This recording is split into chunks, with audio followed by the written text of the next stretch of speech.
is a few doors down from a house that he painted. There's a painting of this house. I always like with Grant Wood, he paints kind of like the hills in like the farmland. A little bit further down this way is the Bragg Field. As you saw back there was General Bragg's first headquarters, and that's where General Longstreet met with General Bragg at 11 o'clock, approximately 11 o'clock on the evening of the 19th. And he was there until about midnight with Bragg.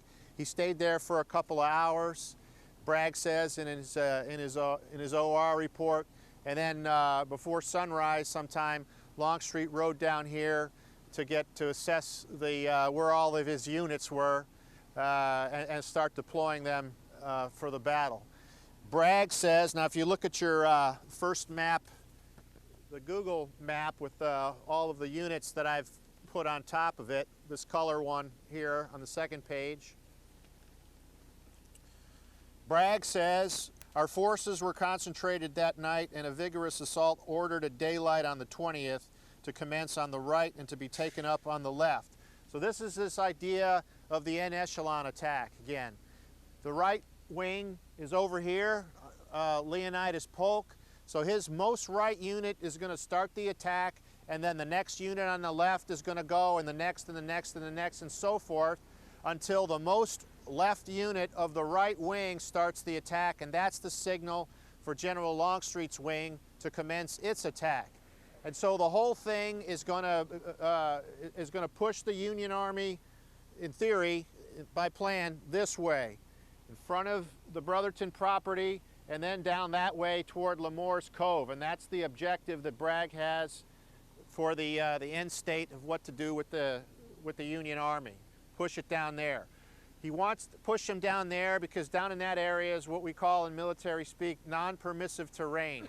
Non-permissive terrain is terrain that's like this, hilly, heavily wooded. It makes command and control of your units very difficult. And by doing that, he's also separated the Union Army from Chattanooga, the new base, and they're on this side of Missionary Ridge. So the Union Army would be in an awful lot of trouble if he was able to do that. Cut off from their base, they'd probably have to retreat west and get over the state line, and then the Army would probably disintegrate. Their closest railhead would be Bridgeport, Stevenson, the rail hubs in the northwest corner of the state, and they'd probably have to go up there. So that's just speculative, but that might be what happens worst case if Bragg was able to pull that off. Now when Longstreet gets over here in the early morning, his 5 units, 5 brigades from Virginia are sitting up here in the woods on the Bragg property, just a little further up here. So this becomes the assembly area for this grouping of units. As I told you in Ringgold, the 2 brigades that would join this fight on the 20th were the brigades of Kershaw and Humphreys. He told them before he left to ride up here, when you got everybody downloaded, march up here. So they would have come this route that we just took with the bus to get to this location, and then they ended up over here. I believe when you look in the OR for Humphreys, I believe Humphreys stopped somewhere around here sometime after 2 a.m., and then at 7 a.m. he was up over there. So the main point I want to make now is I want to talk about this column that he makes. When Longstreet got over here in the early morning, I think the first guy he goes to see is Division Commander Stewart. Now the 4 divisions, as you look on the map, you got the 4, well, I've got 3 of the western divisions depicted here, and Preston is off the map to the left. So if you're facing this way, the divisions are Preston, Hindman, Johnson, and Stewart, and then you got Hood's 5 brigades here in the woods in this assembly area. When I told you that Bragg wants to do this en echelon attack starting on the far right and shove the Union Army in this direction, the whole thing is going to act like a hinge, and in theory Preston's division is going to be the pivot of the entire hinge off here to the left.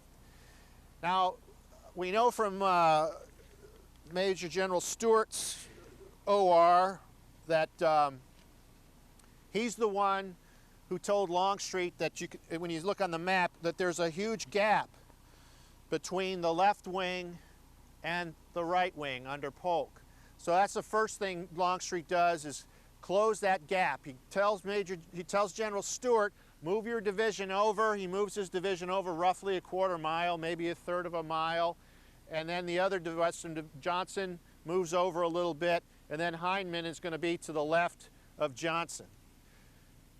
General Longstreet is the wing commander. He takes the division of Preston. He's going to make that his wing reserve. He's going to pull that back over into this area when the attack commences, and he's going to use that to exploit success, whatever comes his way in that regard. So he's going to hold that one division in reserve. Now, a lot of the historiography about this attack makes the claim that Longstreet's success here was happenstance. That's one word I've read. Another one is an accident. That's another word I've read. Another thing I've read or heard on videos and whatnot is that this attack, that General Longstreet had to accept the deployments that he had because there wasn't the units were in movement, and then the word came down that he had to attack at 11 o'clock, so he just had to go with it. And that's what a lot of historians or a lot of folks tend to believe. Well, that's not really true. What I think General Longstreet, the ORs tell us something different when you look at all of them. Now here's what General Longstreet says, though, in his OR.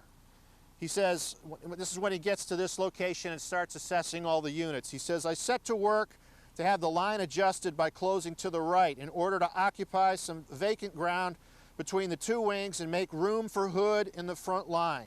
The divisions were ordered to form with 2 brigades in front and 1 supporting there where there were but 3 brigades and 2 supporting where there were more. Hood was ordered to take the brigades of Kershaw and Humphreys, use them as supports for his division, thus making his division the main column of attack. Before these arrangements were complete, the attack was made by our right wing about 10 o'clock. I think that this is where the confusion comes from. General Longstreet wrote this in October 1863, a month after this battle. In October, we have the problem, Bragg has the problem with his subordinates. He's going through these recriminations, firing people for the mishaps that happened on the 18th where the Army wasn't able to execute attacking Thomas's corps while it was all alone, and also for problems that happened on the 19th in the en echelon that didn't quite work on the 19th, because they were not able to catch the Union flank and turn the whole thing. The Union on the 19th was able to hold its line, although they were shoved back by the Confederates, and the Confederates maintained the initiative. They were able to maintain their integrity as an army. And the other good thing that happened for the Union on the 19th was that they had everybody brought together. They were no longer, the corps were not so disparately spread out. So now the Army was formed and all together. So those are the things that Bragg was angry about, you know, when he had time in October to start settling some of these scores. Longstreet writes this because he was told on the evening of the 19th that this was going to be an en echelon attack. But he realizes what really happens on the morning of the 20th is that nothing happens at sunrise over on the right. He's got everybody ready to go, but he hears nothing. It's quiet.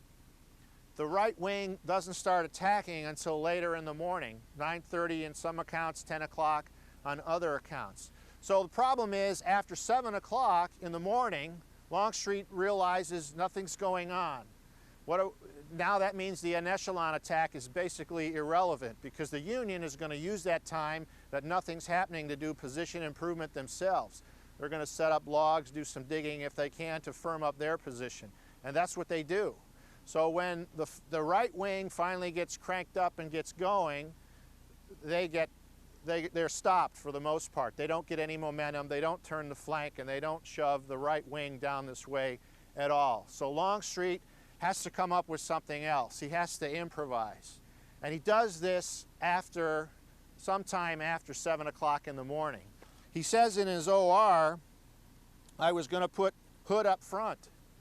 Well, he doesn't do that at all, does he? Hood stays down here in the assembly area. He says that in his OR because they're having these problems in October, so he writes his OR to tell Bragg that, well, yes, I had intended to deploy everyone for this en echelon attack. That's what he writes here. And then he says, before these arrangements were complete, the attack was made at 10 o'clock. Well, there weren't any more arrangements going on up until 11 o'clock. When we read at 11 a.m., Longstreet sends a note to Bragg. He says, my column could probably break the enemy's line if you cared to have it go in. Now, Bragg never told him to set up a column. Why would you set up a column if you're going to do an en echelon attack? An en echelon attack means all your divisions are in a row, ducks in a row, and they're all going to go when the time comes. But Longstreet's saying he's also got this column set up.